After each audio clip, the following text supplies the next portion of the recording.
नमस्कार मित्रांनो, आजच्या कवितेचं नाव आहे सूक. सूक सूक म्हणजे तरी काय असतं? गुलाबाच्या फुलासारखं टपोरं असं सूक सर्वांचा राजा का असतं? मग ते आपल्यावर नेहमीच का बरं रुसतं? गोड गाजरासारखं वरून लाल असतं, कधी काळ्या कुट्ट आकाशातलं चांदणं असतं, कधी नीरव शांततेत तर कधी गर्दीतल्या बेसुमार गोंधळातही ते असतं. सुख सुख म्हणजे तरी काय असतं? सुख सुख म्हणजे तरी काय असतं? गोठ्यातल्या वासराला ते ठाऊक असतं. आईच्याच मांडीवर बाळका बरं हसतं.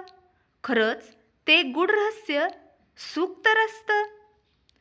पंचपक्वान्नाच्या ताटात पंचपक्वान्नाच्या ताटात कधीच ते नसतं. शिळ्या भाकरीच्या गाठोड्यात जे लपलेलं असतं. एसीत राहणाऱ्या स्टारकडे जे कधीच नसतं. झोपडीतल्या गरिबाच्या मुखावरच असतं. दुःखाने दरवाजा ठोठावल्यावर सुख हरवून जातं. मग मोठ्या हिमतीनं ताकदीनं लढावं लागतं. दुःखावर संघर्षाचं औत ओढावं लागतं. सुखाचं बीज त्यात पेरावं लागतं. सुख सुख म्हणजे हेच तर